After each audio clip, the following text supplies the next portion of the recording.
Check. I put the cookies up.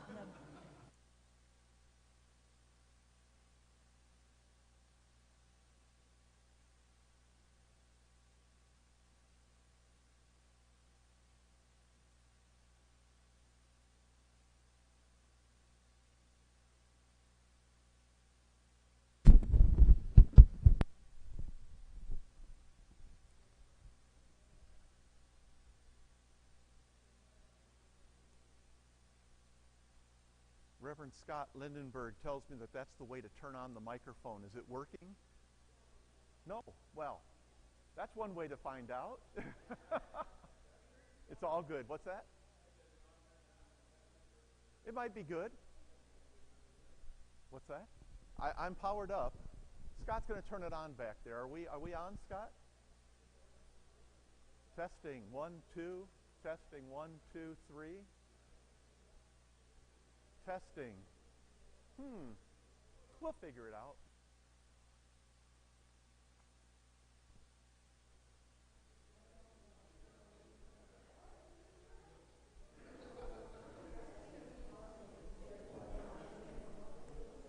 I was speaking with someone this morning. Oh, there we go. Okay. I was speaking with someone earlier in the week, and I said my biggest fear is that we have technical glitches, because that's the thing that you have least amount of control over, it seems like. Oh. There's even a monitor in the back, so I know where that's really nice. That's,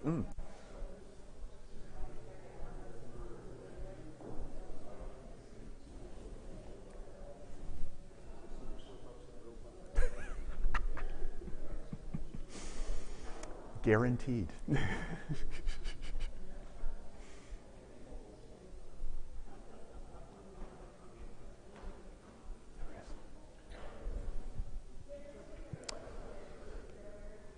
Well, I am seeing about 6 o'clock. Is that what everyone else's watch is, I think? I have learned something. Wherever you go, you always learn something. Whenever I'm in congregations and have the opportunity to be with folks, I always seem to learn something about the history of the church or what makes that congregation unique. And I have learned that in this congregation, the clock is set 8 minutes fast. The clock in the back is 8 minutes fast. Now, I don't know if that is to encourage Pastor Lindbergh to get done a little bit early, or if that is kind of an indication along the way. I'm not sure, but I won't read anything into that. I'll just acknowledge that I'm going to try not to watch that. But as a pastor, I'm always watching the clock. And so please, when we get towards the end and we're in question and answer period, if you're sensing that we're trying to wrap it up, it's because I'm seeing that the clock is telling me something that maybe it's not accurate. And you can say, don't worry about the clock, Scott. Let's be here together, which is just fine. Have been looking forward to this opportunity to be together for a number of weeks. Well, good evening, friends, on this absolutely beautiful Sunday evening. My goodness, the sun is bright and shining outdoors. Just want to say welcome to this volume 2 of our conversation together. I'm one of those persons who kind of likes books, and getting a second volume of something, oh my goodness, that just excites me to no end. It is good to be able to be here together. My name is Reverend Scott Harmon, District Superintendent of the Northern Skies District. And I'd like to thank the congregation of Hancock here of inviting us to be present. We were over in Houghton a number of weeks ago for our first Volume 1, and now are here for the second installment. In our first time together, we unpacked a little bit of the crisis that the church is in right now, and maybe crisis is too strong of a term, but at least the turbulence that's being felt and what's driving the divisions within the life of our denomination.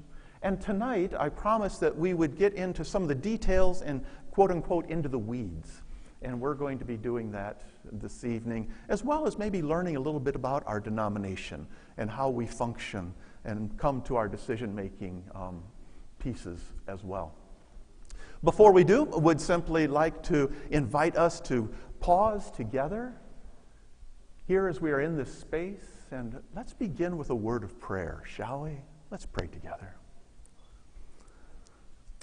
Holy God, you have given us a beautiful day. The evening that you have invited us into is bright, and with sun shining upon us, we gather in this place, in this beautiful, holy place. As we discuss what we're going to be discussing and the pieces, parts of this morass that we find ourselves in as a denomination, we simply ask your Spirit to be among us. Calm us with your presence. Enable us to know that indeed you are God, and that you hold each and every one of us in the palm of your hand, and that you will not let us go. Lord, be with us this night, that all that is said and done might glorify you and might reflect your presence and grace among us. We ask this in Jesus' name. Amen. Well, we are going to be talking a little bit about our denomination, and also getting, like I said, into the weeds, if you will, or some of the details. A number of people want to know, what does this mean? How does it get executed? When are decisions going to be made? How are those decisions made? And some of those questions we're going to try to answer this evening. I've also been made aware that in our last time together, I very intentionally said I would try to repeat the questions, which I think I did at least maybe the first or second question, and then I started to roll and I simply forgot. So I apologize to persons who were not able to hear the questions that were being voiced at our last time together. We have some microphones up here this evening that we can take to you, and we're going to try to facilitate that, and I will try to repeat them as well if we're not able to. I know that we have persons who are listening online this evening that would like to be able to hear the questions. So please, make use of the microphones when we get to that point in our time together. The United Methodist Church. How many here, if Scott can go ahead and forward a slide, how many here belong to a United Methodist Church? And it's okay if you don't, but a local congregation. Do you belong to one? Absolutely. I would expect that many of us here belong to a congregation. How many of us here belong to a worldwide denomination? We all belong to a worldwide denomination if we are United Methodists. As a United Methodist, we are represented in countries all around the world, and you can see from the slide behind me that there is a map. The darker the color, the larger the number of population that is United Methodist. Here in the United States, we have millions who are Methodists, United Methodists here in the United States. There are also countries in India, Africa, that have large numbers of United Methodists. In other areas throughout the world, the numbers decrease, but we are represented completely around the world. Scott, you can move on to the next slide there as well. The United Methodist Church is broken up into what are called conferences or jurisdictions here in the United States and central jurisdictions worldwide.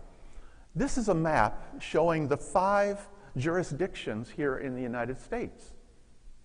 Why does that matter? Well, there are some decisions that are made at the jurisdictional level, and there's other decisions that are made at the general church level, at general conference. Only one body has authority to speak for the church, and that is the general conference. Only the general conference speaks for the denomination. Bishops do not speak for the denomination. The annual conference here in our state of Michigan does not speak for the denomination. The jurisdictional conferences that take place do not speak for it. Only the general church or only the general conference can speak for the church. If you see here on our map, which is up here behind me, we are the north central jurisdiction there in the middle, which includes Indiana and Ohio, Illinois, Wisconsin, Minnesota, North and South Dakota, Iowa, and Michigan. And this is the region that elects our Episcopal leadership. So there will never be a bishop serving in Michigan who is, say, from Georgia or California or New York, because they're outside of our jurisdiction. Only bishops, the episcopal leadership of bishops, are elected from within the jurisdiction.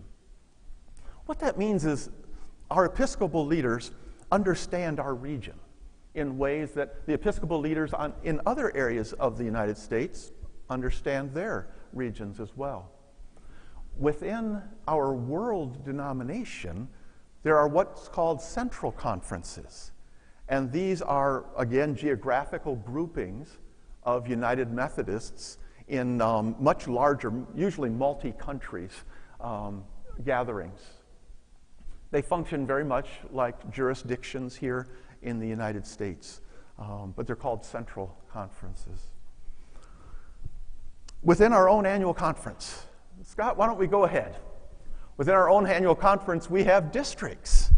And maybe you remember back in 2018 when we became one conference here in Michigan, and there were new districts established. And those districts were all had the opportunity to choose names. Here you can see the map of what the district boundaries are today. Currently we have 9 different districts that make up our annual conference. There's legislation that's coming before the annual conference here in a few weeks to implement, I believe, 7 districts rather than 9, to eliminate 2 districts and to redraw the lines a little bit in our own conference.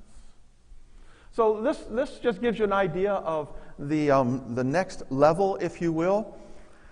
And then here's a great picture I think some of you might recognize. Go to the next one there, Scott, and maybe some of you remember gathering together for our district conference in which we created our new Northern Skies district, and we named ourselves at that time. There was a ballot that went out across the district for that, and it was a good day of celebration as we gathered together.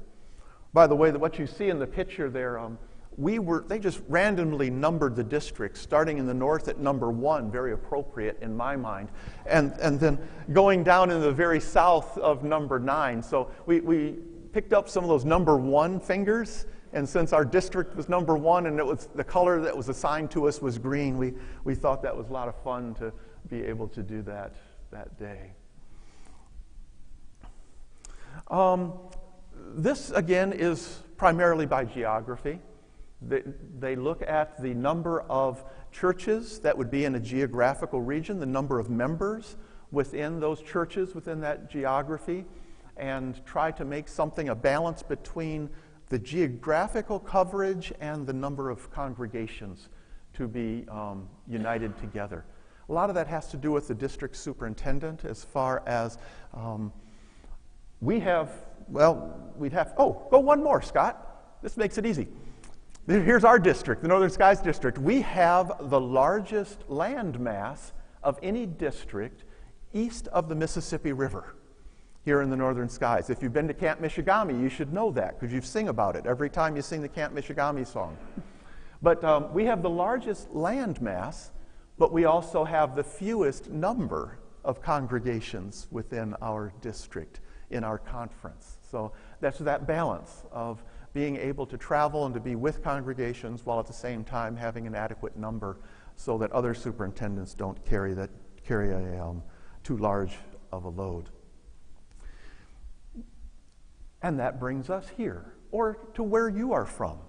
Every local congregation that you see up there is responsible for their ministry. It's responsible for how their ministry, as long as it's within our disciplinary requirements, is carried out. Oftentimes people ask, well, our structure doesn't seem to be serving us very well.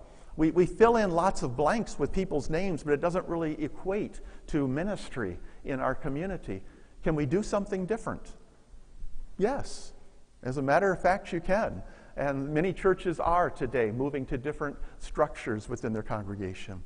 But here you can get a sense of all the different churches that are across our district here in the Northern Skies, all connected to the greater worldwide denomination.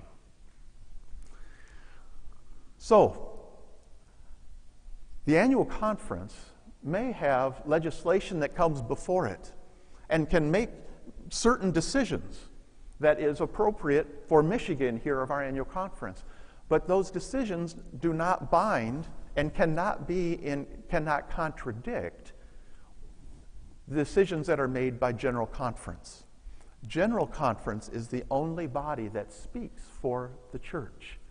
And that's an important piece to understand, because in many denominations, the local congregation can make decisions about X, Y, or Z, and that's all that matters. It's what the local congregation thinks or what the local congregation does. As United Methodists, we are part of a larger connectional body, and we are part of the general church. And General Conference is the place where decisions are made. I think I mentioned it at our last time together.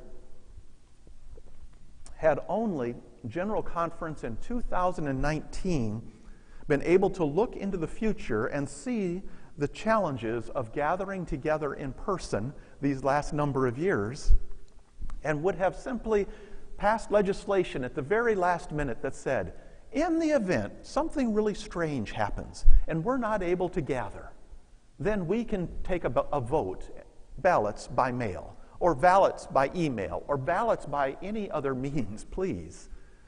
But that legislation was never passed. And because that legislation was not passed or even thought of at that time, there was no provision to be able to have distanced balloting, if you will, or to ballot outside of the standing rules of the General Conference.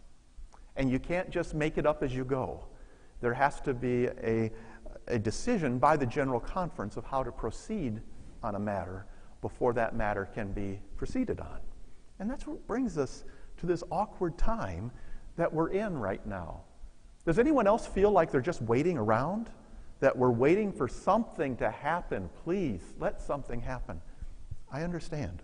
And I think that regardless of what perspective you have on the current struggle within the denomination, I think everyone is kind of at that place of just wanting us to be able to move forward in some way. Any questions about, that's just our structure. That's what they call the polity of the United Methodist Church. Any questions about that, or is that pretty straightforward? Maybe you were already very familiar with it, which is wonderful, fantastic. Quite often I bump into folks who've come from other traditions and they go, well, that's not the way it should be. Well, should or not, that's the way United Methodists have been for a very, very, very long time. And that's how we have functioned as a denomination. In 2019, at the close of the General Conference, there was a decision made, but not a resolution found to the struggles that the church is experiencing.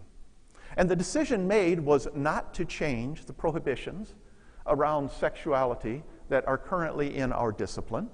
And that brought about some real awareness that the status quo was simply not going to be sustainable. Because as we had talked about at our last time together, there were many, many more persons willing to step forward and saying, please, go ahead and charge me, and you can try me, and I will not accept just resolution. I will require that this trial be taken to its completion. But there may have been a decision made, but that does not mean that there was resolution that was found.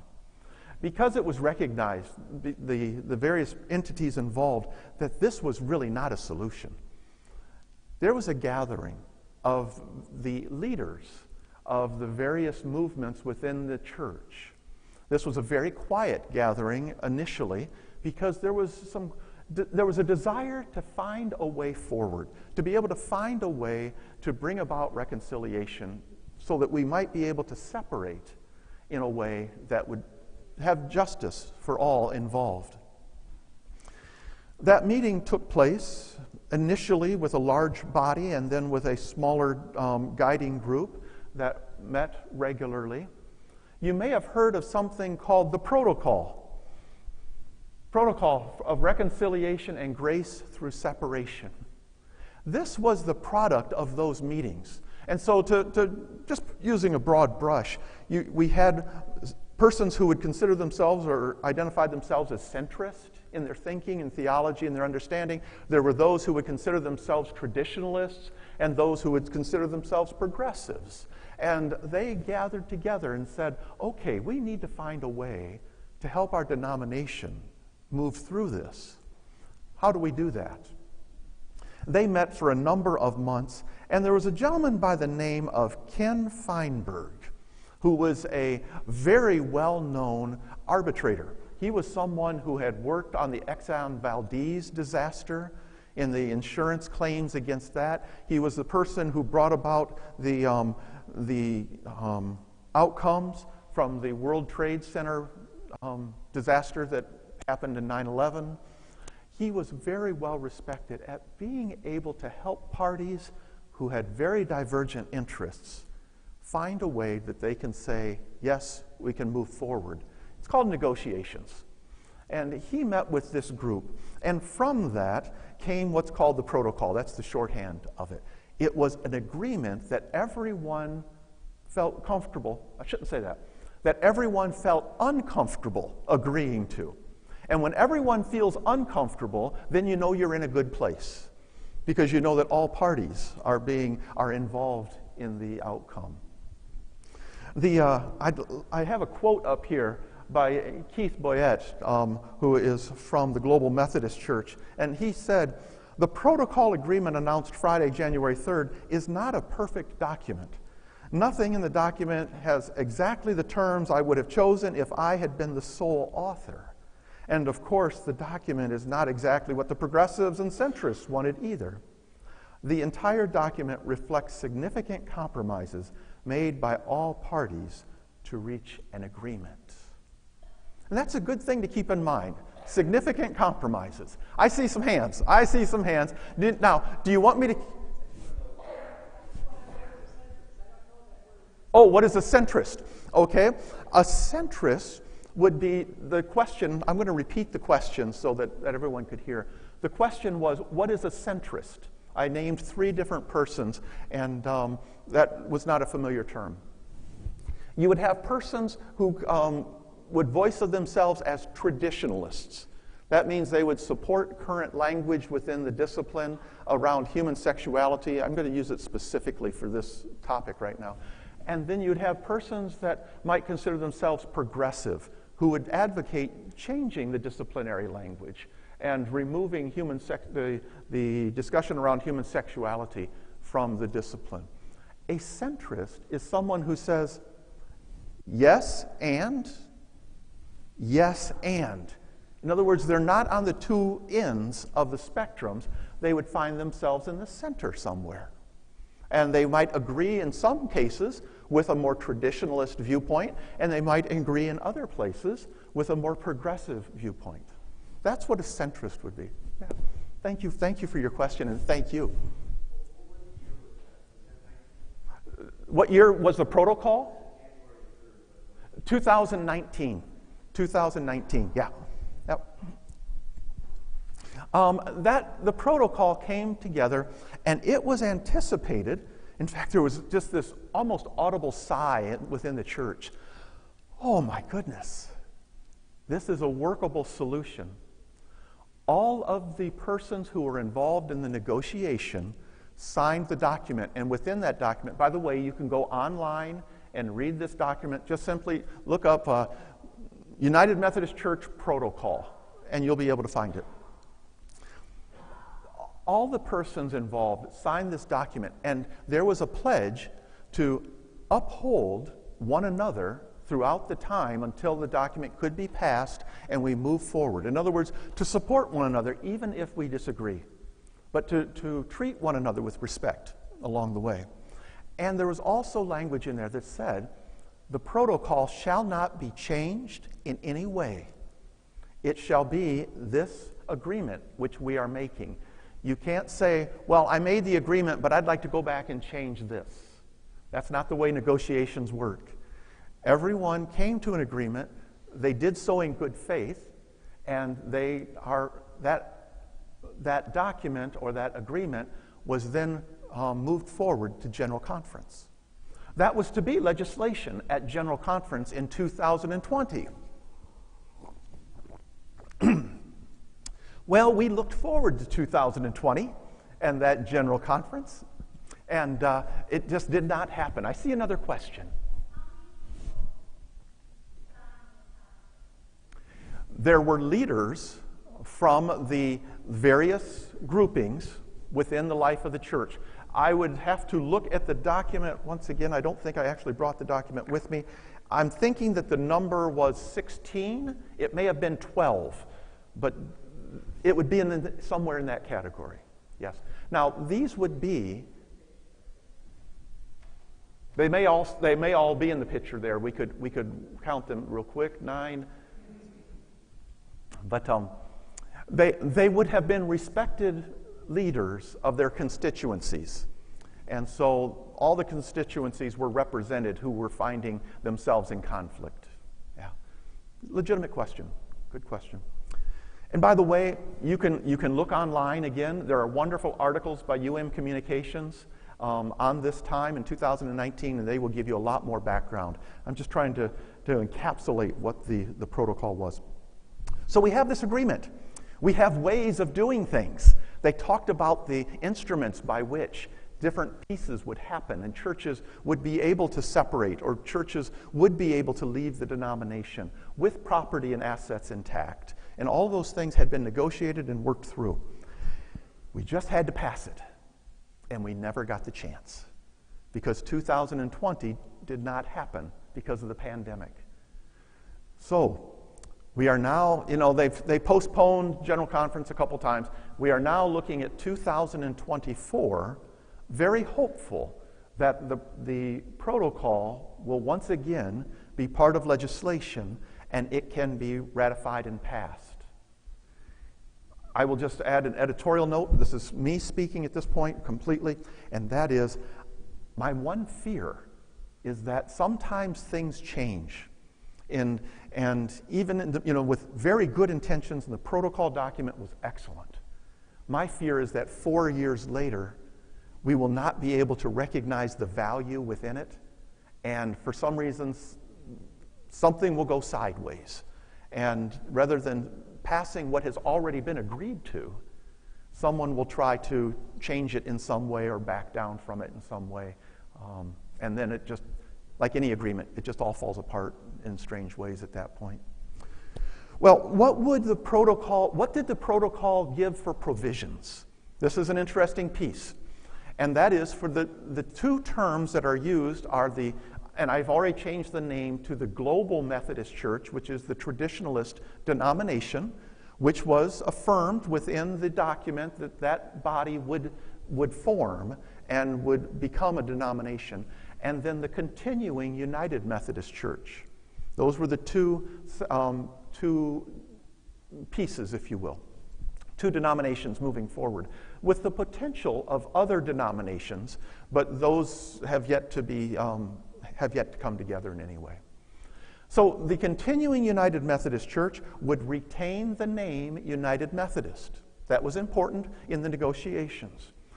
So they would maintain that identity, and they would be the default of any voting that would take place. In other words, if a congregation chooses not to vote on anything, then the congregation would remain United Methodist. That's in the protocol document. That's part of the agreement. And so that will be part of the balloting when that comes, if that comes. What did the Global Methodist Church receive in their priorities? Their number one priority was that congregations be released from the trust clause, that the congregations be able to keep their buildings and their assets in leaving the denomination. Currently, under the discipline, that is not the case. The trust clause prevents that. So that was something that they received. Now, you see in the parentheses up there, if you read the Global Methodist Church documents, read them very carefully, because there is language about a lien upon the building if the church desires to leave the Global Methodist Church. But that will be something that they will have to wrestle with in years to come. The Global Methodist Church also received from the United Methodist denomination $25 million over a set number of years. I don't recall the exact number on that, but again, the protocol has that in it. And I loved Ken Feinberg's, the negotiators, quote. He said, "That's what negotiation is. You don't get everything you want, but all parties achieve something they desired at a cost that they can live with." That had to do with whether or not in a vote it was going to be 2/3 majority or simply a simple majority of 50% or more, or 51%. And they were arguing about that for days. And he said, "Okay, enough. 57%, we're done." He just cut it in half. He said, and that's what negotiation is. And nobody liked it, and everyone agreed to it, because they realized that that was the one thing that was holding up finding an agreement in their time together.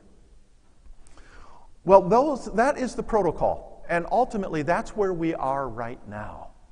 The General Conference did pass in 2019 a paragraph in the discipline that highlights if churches desire to leave the United Methodist Church over, and this is an important stipulation, over the issues of human sexuality in which we are currently embroiled, then there are some set steps in how to do that are slightly different than if a congregation just simply wanted to leave because, I don't know, make up something, for any reason.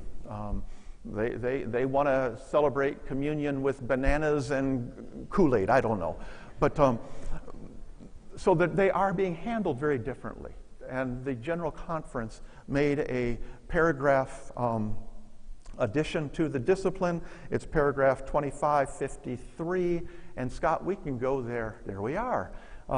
That is the rule of the land, so to speak, until we gather together in 2024. That's what is in effect right now, as far as for congregations to be able to leave the denomination. You can see there that there are some requirements, and I'm going to list those, and I'm sure I'm going to answer a lot of questions about these. But some of them are all of them are important. Some of them are far more important than others. So we have, in order for a congregation to leave the denomination, currently today, over the issues of human sexuality, we have that if they have not paid any ministry shares in the previous 12 months, they have to catch all those up, catch up all the ministry shares. Then there's an additional 12 months of ministry shares for the year following. In other words, that's to help the annual conference cover the losses in that 1 year in their budget, to give some time to make adjustments. Then there would be 2 years of ministry shares that's negotiated with the conference trustees for the building itself. That's not the value of the building, but it's simply saying that there is a value to the building and that is a reasonable asking. But again, it's negotiated with the trustees. This is the one I want to talk over, that make sure that we understand, and the local church's share of their pension obligation. The United Methodist Church has many, many clergy who are involved in our pension program. And that pension program is funded through the ministry shares of local congregations. And if those ministry shares are not received, then our pensions are unfunded. And that's simply not an acceptable outcome when the commitment has already been made to our retired clergy and those who are currently serving as well. And there is a number for that. That number is based from Westpath, which is our investment entity within the United Methodist Church. It's where our pensions are held, and they handle those investments. And they have the actuary tables to look at how much is needed in order to cover the pensions of pastors currently within our denomination, those who are retired and those who will retire at some point. It's from 2019 backwards. So these numbers were set in 2019. And those numbers are already calculated for each congregation. So if you're interested in knowing what for your congregation, your local church's share of the pension obligation would be, contact the district office. I'd be happy to look that up for you and can share that with you very readily. Now, because those numbers were calculated anticipating that they would be needed in 2020. It's going to be 2024, or maybe it's 2022, 2023, if you're following this paragraph, before or when those numbers are needed. Our conference treasurer has put an asterisk, to be calculated at the time of disaffiliation. And so there might be a little bit of give or take in those numbers, but that's because of the market volatility and those types of things, and it will just be a couple years worth to make sure that the true figure is being represented. But that's the big piece. And of course, if your congregation has taken out loans through the annual conference or received those kinds of things through the district as well, those loans would all have to be part of the settlement. They would have to be repaid to take care of those obligations. So what you're really seeing is, I think I used it last time, the idea of a separation or in a marriage, and that is both parties then are saying, I'm not desiring to be shared life with you anymore. However, I also recognize the responsibility I have to our children. And so I'm going to take care of those responsibilities even though we are not going to be in relationship anymore. And that's a very simple way of looking at it, but it's an important way, because to do otherwise is to try to, well, leave someone else the short end of the stick, to be honest. And that's the church, the denomination, United Methodist Church, is very concerned that if congregations feel as though they can simply leave and without any responsibility towards those obligations, it's really not fair at all to their fiduciary responsibilities within the denomination. John, yeah. So, paragraph 2553. Yep. If the church decides to go that route, are all these requirements done, boom, right then, and then they're released? The boom right then. Within a year, Oh, yes. Yes. Thank you, Eric. John, you want to share the question with the microphone? Can I trust you with the microphone?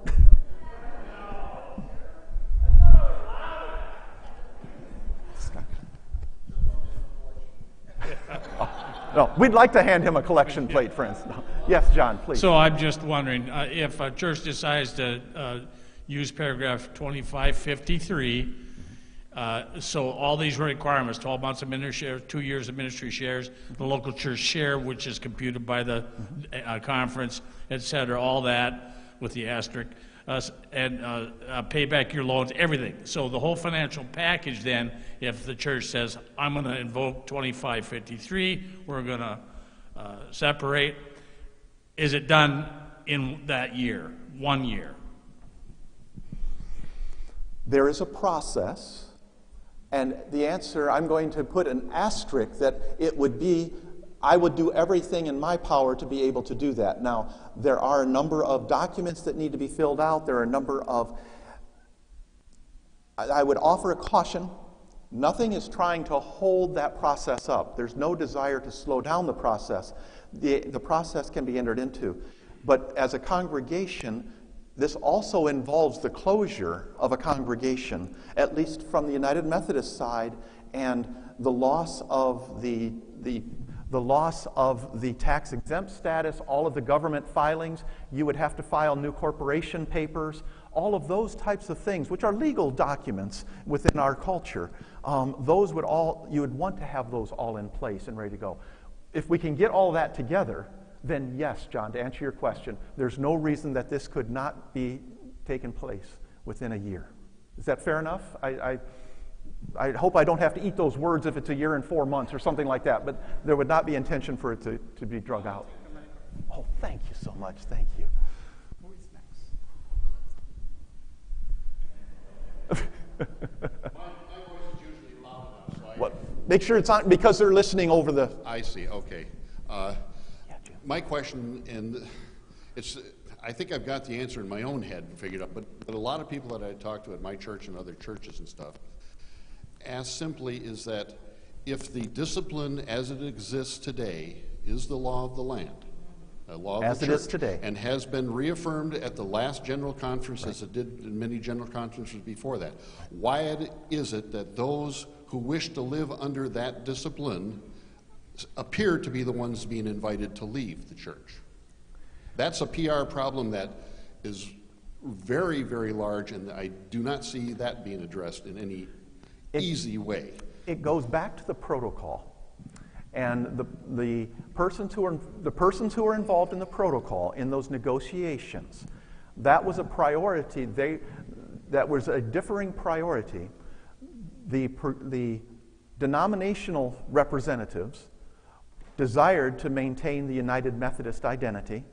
The persons who are representing the WCA at that time, but are now the Global Methodist Church, and those are two different entities, I realize that, I'm just trying to, the traditionalist representatives, they desired more than anything else the release of the trust clause.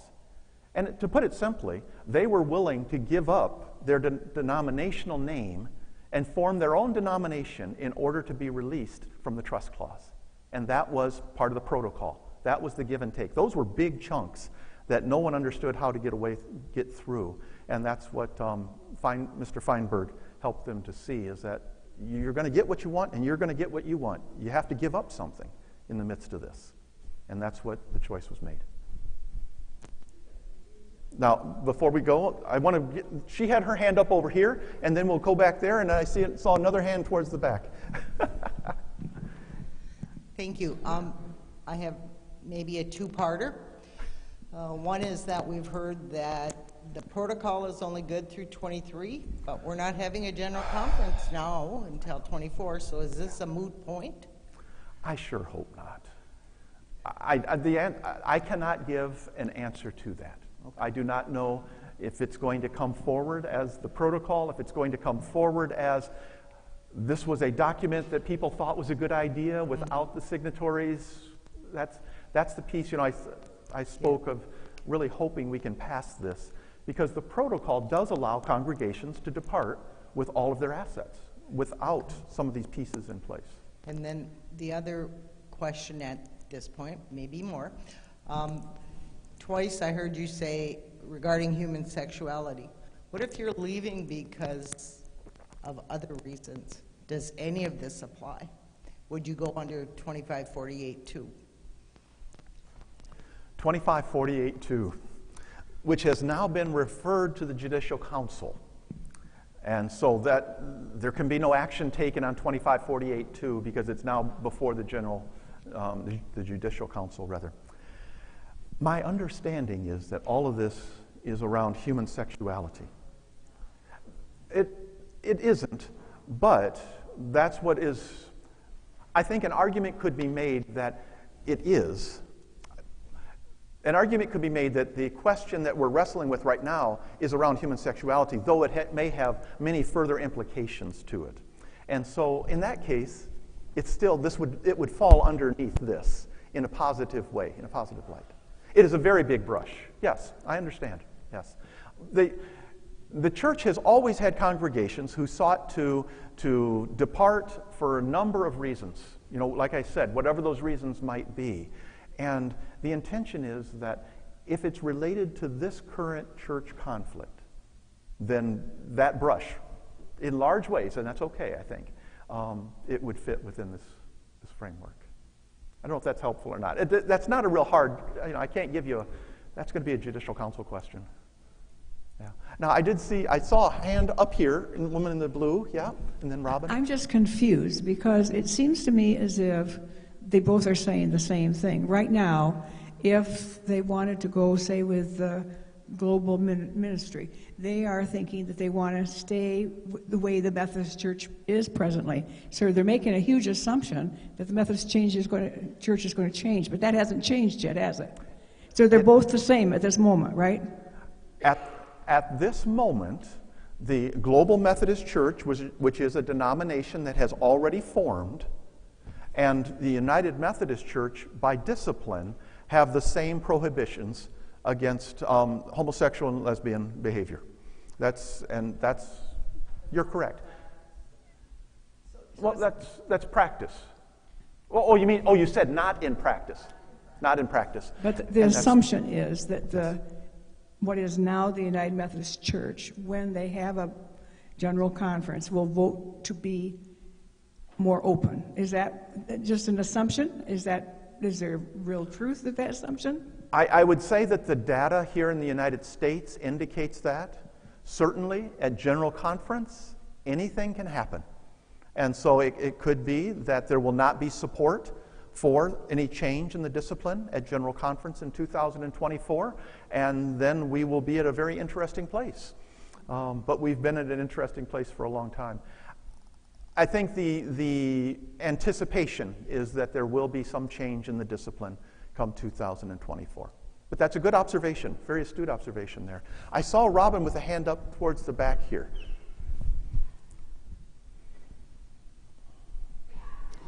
So the local church's share of pension obligation, if that is paid, my understanding is that is only to be used in a worst case scenario because we are fully funded through 2090. So does that go to Westpath and just sit there, and is that returned then if it's not needed? Or does that go to the annual conference? No, it does not go to the annual conference. That is something that is Westpath's holdings. And I can't speak to, you made the comment that it's fully funded through 2090. I can't speak to that because I'm not aware of that. That's not my understanding. So that I may need to be informed, and that's fine. I can learn. But that's not the information that I've received. That's what we were told as pensioners, that it's fully funded through 2090 based on actuarial reports, and that money would only be needed in a worst case scenario if the economy crashed, or because it's based on a 6% per year growth. I have not read that from Westpath, so I don't know. I'm not aware of it, Robin. Yeah. I see a hand in the back.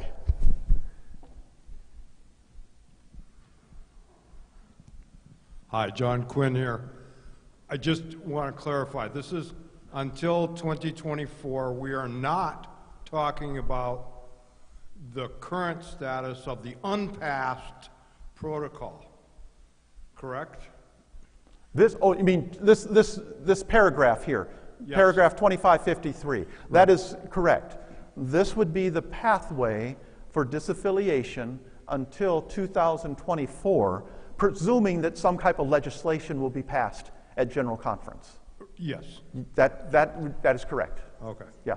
This is simply where we are right now in 2024. Hopefully we will have a much better pathway to help congregations get to where they need to be. Right now, I read this last week that the Global Methodist Church and Westpath are in negotiation and in conversation about how congregations can take that pension obligation, and that the Global Methodist Church can undertake that, can take a portion of that on. I don't know where that's going to get. I'm not a Global Methodist person, so I have to leave that for them to be able to share. I'm not currently aware of that. Yeah. Hi, Zach DeYoung from Houghton. Coming late in this conversation, I haven't heard anything about what happens to the United Methodist assets like Camp Michigami, Lake Louise, those sorts of things, when and if the Global Methodist Church forms. Mm-hmm. United Methodist assets, let's speak to the camps downstate, truly the Michigan Conference Camping. Michigan Conference Camping is a private corporation, separate from the annual conference now, and so those will remain within that corporation. They're not going to, those assets will remain.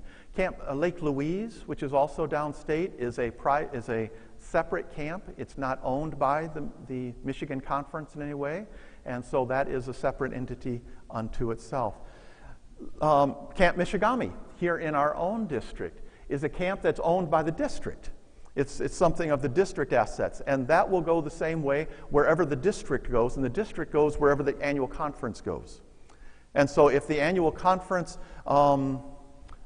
we can, that'll be something, I don't know that I have a slide on it necessarily. The protocol set up a process that once General Conference makes some kind of decision, whatever that decision is, if an annual conference does not desire to continue alignment with that decision, then the annual conference can disaffiliate from the general church. If a local congregation does not like the direction that the annual conference has gone, then the local congregation can disaffiliate from the annual conference and affiliate back with the United Methodist Church. So the idea is that there's two paths. This or that is what was set up. I shouldn't say that. It's so hardly. With a potential for a third path. If you know the protocol, it's the language that they have for a very progressive wing, which has not come together yet. But there's basically going to be two ways. And if the general church goes down one path and the annual conference does not agree with that, then the annual conference can go down the other path. But if there are local congregations who don't desire to go down that path and they would like to go the way of the general church, then they can affiliate with the general church and leave the annual conference.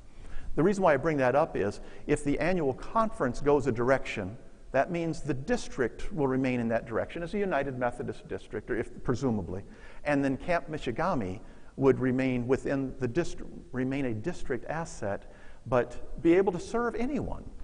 There are other denominations that have gone through this very same type of division within their national denominations or international denominations, and their camps serve both sides. I don't know if you're familiar with Fortune Lake or not, here in our own area. And that camp serves young people and retreat groups from many different denominations now that were once all a part of the ELCA. And they do so very successfully. So good question. Know that Camp Michigami will continue to serve. I do see a hand towards the back. I just wanted to go back to one of the questions the lady in the left from me over there brought up 2548.2. If you could explain that a little further, the way I understand it is that the bishop has the power to maybe create a comity agreement, COMITY, it's a weird word. Yeah, okay, for the whole state of Michigan to or his area to utilize instead of 2553. Do I have that right? The answer is yes, you do have that correct according to the discipline, the language of the discipline. The intent of the paragraph that Anita was citing was that in situations where a community has had a United Methodist Church, but that church has dwindled, and maybe there was also a Presbyterian or ELCA or another denomination affiliated with who have relationship with the United Methodist Church in that community that was using the building, let's say. And the United Methodist Church closes, the bishop can give the building to that congregation in that community. So it was really intended to be able to further ministry within communities when there's no longer ability to have a United Methodist presence there. I think the way that it's being used right now and trying to be used is very good, but it just doesn't fit the intent of that paragraph as I understand it. And we can have a discussion over that, but let me bring up one point, and that is when it was brought up earlier. My understanding is that that paragraph has now been referred to the Judicial Council.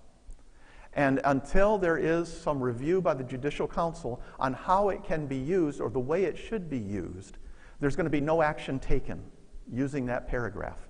Because the desire of using that paragraph is to be able to avoid some of this, is the desire of it.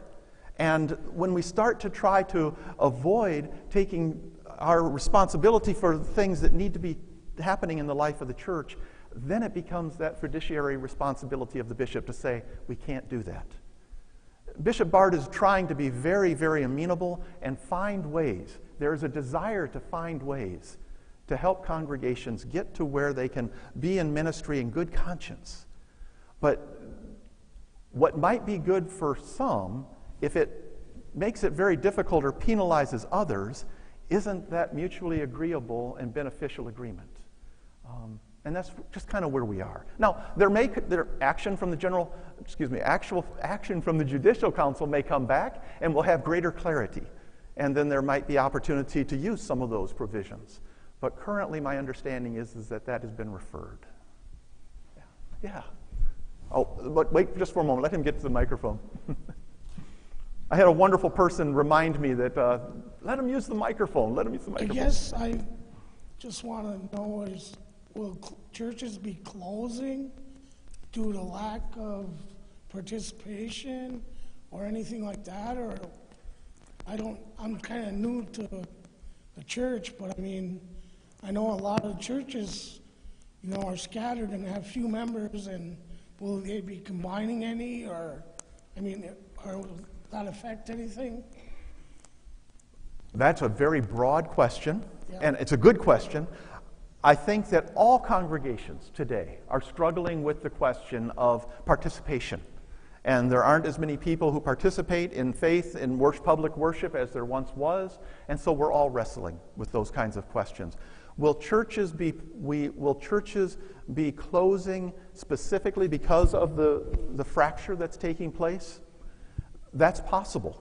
What's happening really is that persons are making the decision that they can't be a part of something, even for many reasons, that they can't be a part of something. And if that's the case, then they need to find everyone, wherever they come from, whatever their viewpoint, needs to find a place where they feel like they can be a part of something and to be a part of what God is calling them to in their own lives. The hard part is it will affect our local congregations. I'm a district superintendent here in the Northern Skies because I care about our churches. And to be honest, what I see happening, that if there are 40% of the congregation who are, you put whatever label you want to on that, and there's 60% of the congregation who are, again, put whatever label you want, and if they get to the point of saying, well, I can't worship with you anymore, because I don't agree with 100% of what you agree with. And they decide to go their separate ways. Now you have a church that's 40% and 60%. And I don't know many congregations here in our district that can experience that kind of severance, and still be able to survive. That's my fear, to be honest.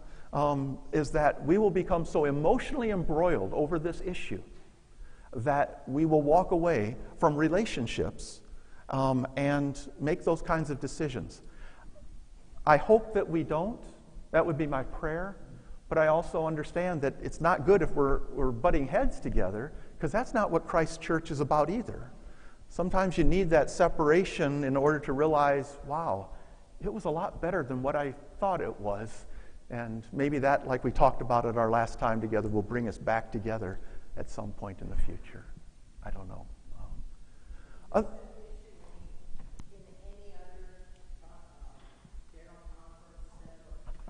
It's an issue everywhere. It is an issue everywhere in our United States. Outside the United States, we are far more homogeneous. The African countries, by and large, don't wrestle with this because central conferences can change their discipline. They have the ability to rewrite certain provisions of their discipline, and so this has not been a problem for them because they're just simply not wrestling with it. They're maintaining the traditional perspective, and that's what it's going to be. In Northern European conferences, they have been very progressive for many, many years. And they are troubled by what the denomination is going through because they feel as though while they are a central conference and can rewrite portions of their discipline, if the general church makes a definitive, hard line stand on something, it may affect the more progressive central conferences around the world. Yeah, yeah. Have a microphone. It's coming one way or the other. Thank you. I'm just puzzling over, it seems like none of this separation can happen without a congregation vote. Mm-hmm. And I don't hear anything about a vote coming, yet there is a church forming. So that's confusing to me. Okay, let me share a little bit about that then. That's a very good question.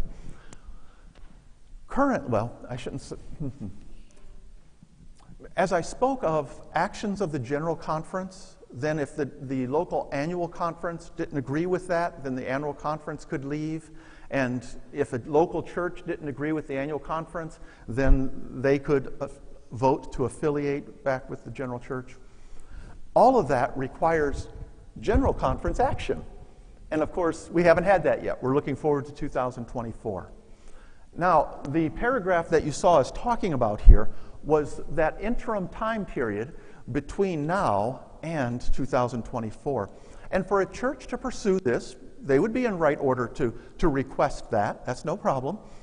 The church council would have to contact myself, the district superintendent, and ask for a specially called charge conference to address this question, the question of disaffiliation from the denomination, and that would be scheduled, and I would come to the local church to have that vote.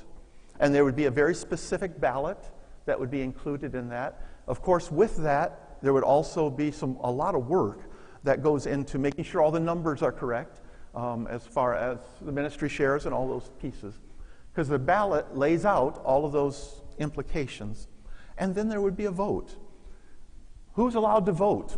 Someone asked me that in a question this week. Any chance I could get another glass of water? I'm drinking coffee and my mouth is getting stuck together. Who is allowed to vote?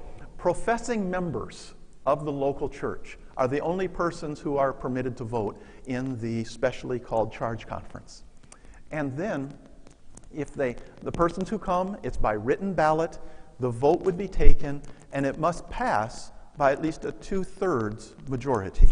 And that came out of, not the protocol, but again, that came out of the 2553 paragraph in the discipline that required the 2/3 majority vote. We have had congregations here in our conference who have already chosen to do this. And they have followed the procedure outlined here, and they have followed it faithfully and have now voted to leave the denomination. And I think they are going to be read or acknowledged in some way at annual conference this year, here next weekend, or weekend after, excuse me. But there are congregations who are already moving in that direction. Yeah. Oh. Let's get a microphone to you real quick. Thank you. I've got two questions. The first, if you are part of a charge, like our church is a part of a triple charge, do you vote as a church or as a charge? Stump the pastor. Sorry about that. Oh, thank you, Scott. Thank you very much. I'm going to take a pass. And I'll tell, and here's why. I try really, really hard, if I don't know the answer, to say I don't know the answer, okay. And I don't know that answer. I would be inclined to think that it would be local congregations that would vote independently of one another. But there are implications to a charge that also need to be taken into account. So I'm going to take a pass on that, but how about if I do some research on that and come prepared with a better answer than that? And my next question is that judicial?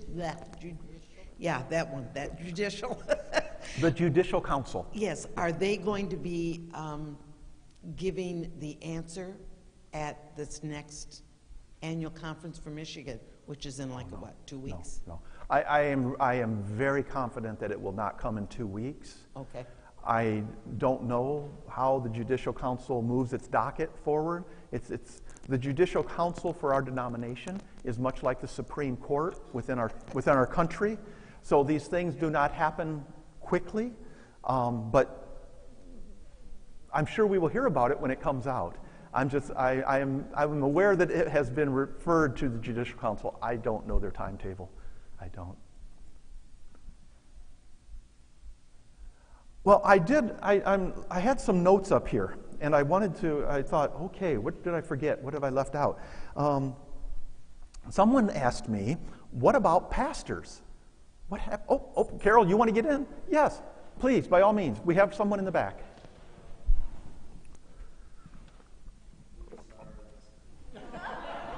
Never. What bothers, my name is Carol Plichta. I'm from the Grace United Methodist Church. I worship there. What bothers me about this whole thing is something you started with, saying that the discipline holds us together, holds all these congregations that you saw all over the place, that the discipline holds us together. The laws, the decisions, the agreements, the definitions. I love the United Methodist Church, although I wasn't born in, that isn't my background, but I liked it because it was very democratic. I believe that I worship and love, and loves me, living God. So things change and things move. And I like that about the United Methodist Church. But what bothers me about this whole event is that the big issue for me isn't the issue, it's the breakdown of authority or the rule of law that this all represents, that the enforcement or the non-enforcement of the decisions of the General Conference, which lead to our discipline, have been thrown out, not followed. And how is that going to change moving forward in a United Methodist Church?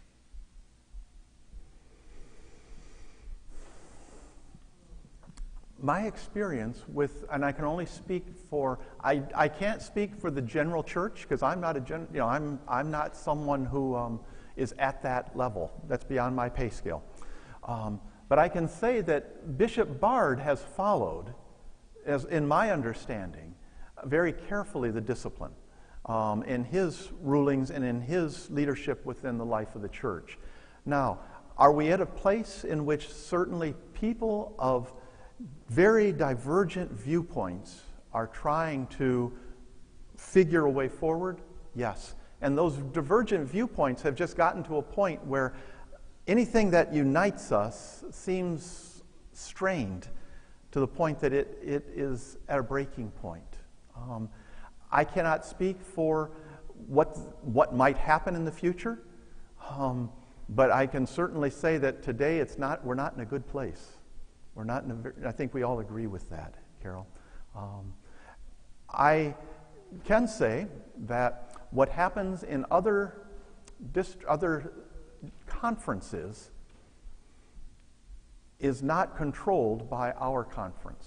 What happens in other jurisdictions is not, jurisdictional conferences is not controlled by our conference. And so we hear lots of things in the news about this happening out in Colorado, this happening out in California, this happening out in Washington, Oregon, what have you.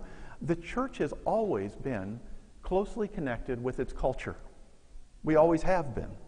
And as United Methodists, that's wonderful joy that we celebrate, and we're finding how hard it is right now.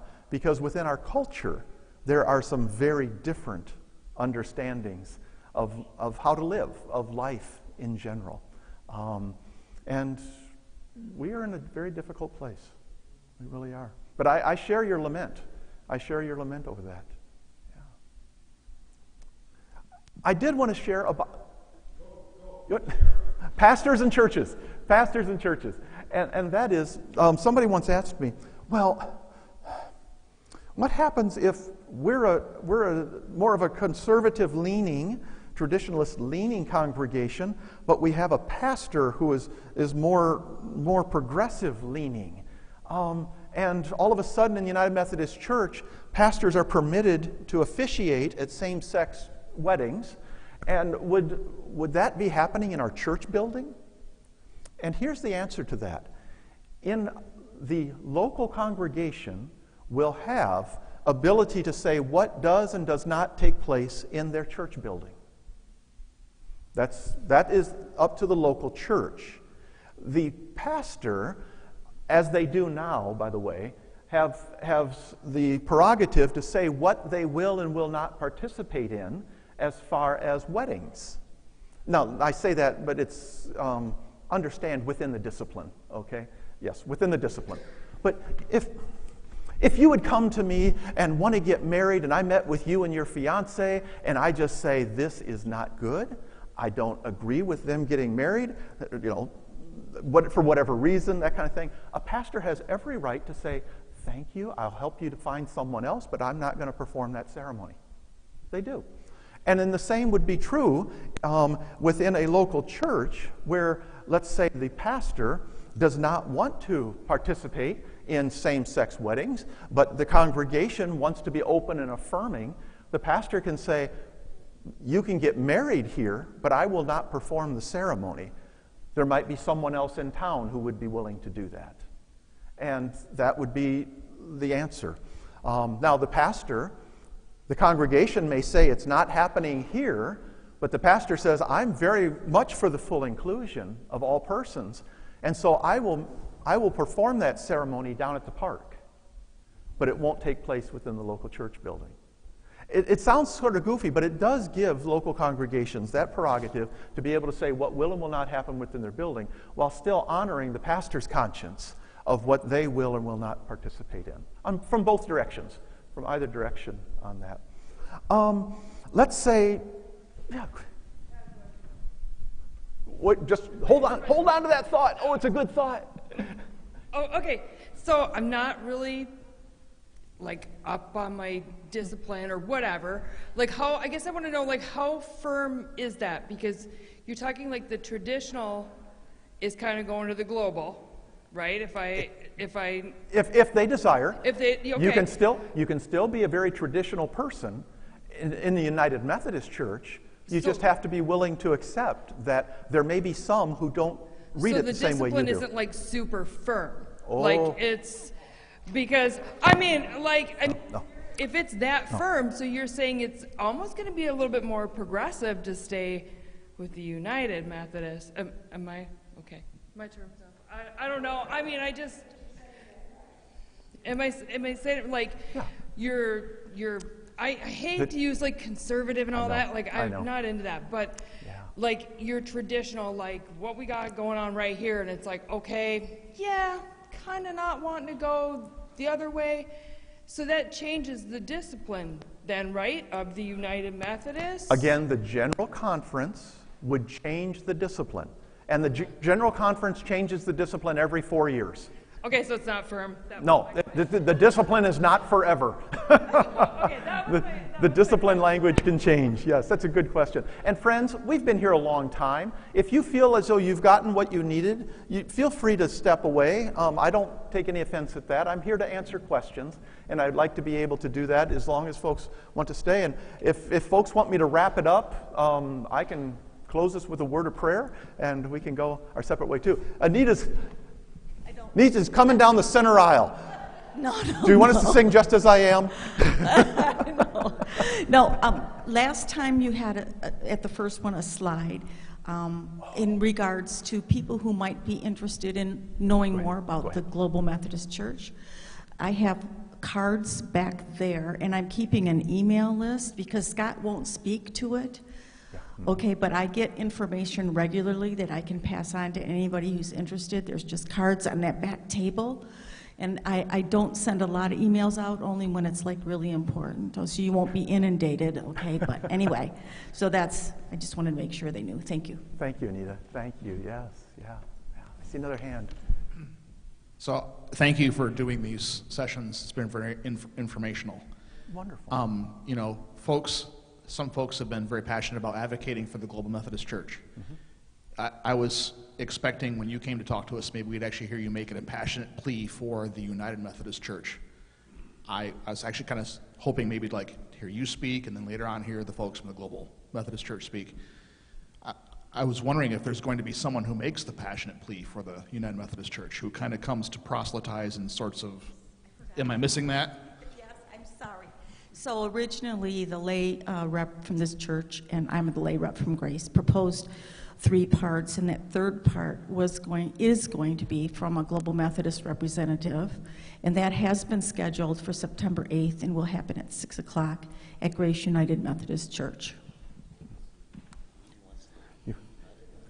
Nita, I think he wants to Well, see... aren't he you wants- the United Methodist? I mean, Yes, I am.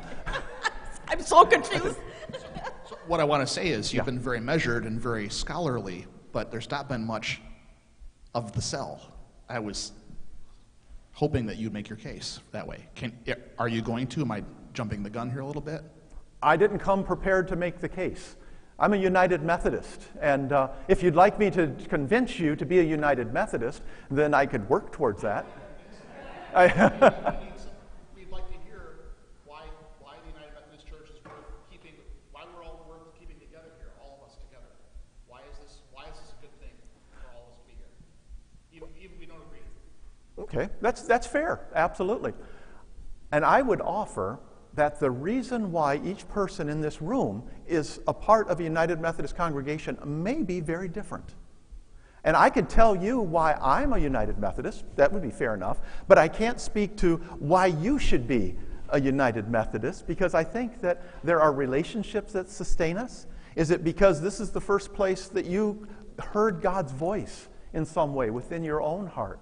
Is this a place that gave you voice when you were not allowed to have voice in other places? There are many in the United Methodist Church who have found their voice for the very first time within congregations of the United Methodist Church. I find myself drawn to the United Methodist Church because of its breadth of history. We are not locked into one singular tiny little event that happened in someone's life. I love John Wesley, don't get me wrong, I think he was right, by the way, but there are other things about John Wesley I kind of go, okay, John, good for you. Thanks. And the United Methodist Church allows me to do that. It allows me to allow God's Spirit to work within me and to draw me in that direction, out into faith. And I find that that's really valuable. It allows me to experience God for myself rather than telling me how I should experience God. And that for me is what has been meaningful to me.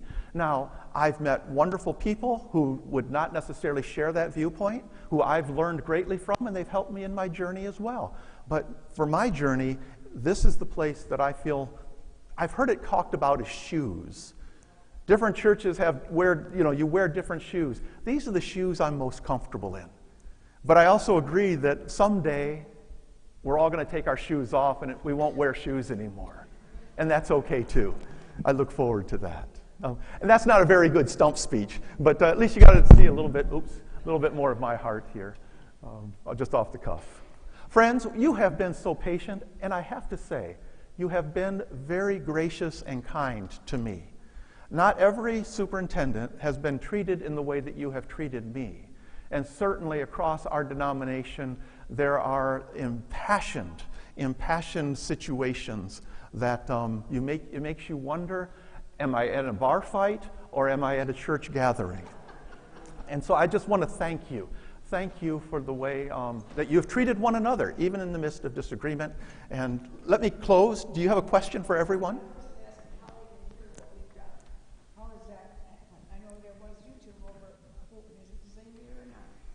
The question was, how can others hear about this, or how can others listen to or watch what has happened tonight? And Scott, am I correct that this is on Hancock's YouTube channel or on your Facebook page?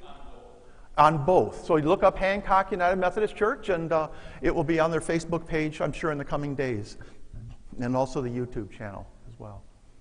I'm going to close us, and I'd be happy to stay as long as you'd like to interact. But it's been wonderful being here with you, both at Houghton and at Hancock, and I'm glad that people are impassioned enough to care, because our denomination really is a wonderful gift. And I suspect that in the changes that lie ahead, we will recognize what a gift it was as we face other significant challenges along the way, in being God's people in the world, because that's what we're called to be. Amen? Let's stand up as you are comfortable in doing so to stretch our legs. And let's close with a word of prayer, shall we? Almighty God, each and every person in this room desires to hear your voice within their heart because they want to walk out into this world and make a difference for you. Make a difference among the people of this world so that they can experience your love. Lord, we see it in different ways. We talk about it in different ways. We understand it in such a variety of ways. And yet, we are all yours. Take us from this place. Take us from this place into our own communities and our own congregations. And may we be attentive and listening for your voice. Heavenly Father, be with us tonight as we go our separate ways, and hold us in the palm of your hand. Amen. And real quickly, before you head out, we do have some snacks and coffee and water downstairs, so if you go down the steps, take a left, and you'll see the fellowship hall. And then there are bathrooms. There's one at the base of the ramp, and then a couple in the fellowship hall as well, if you need to use the restroom before you go.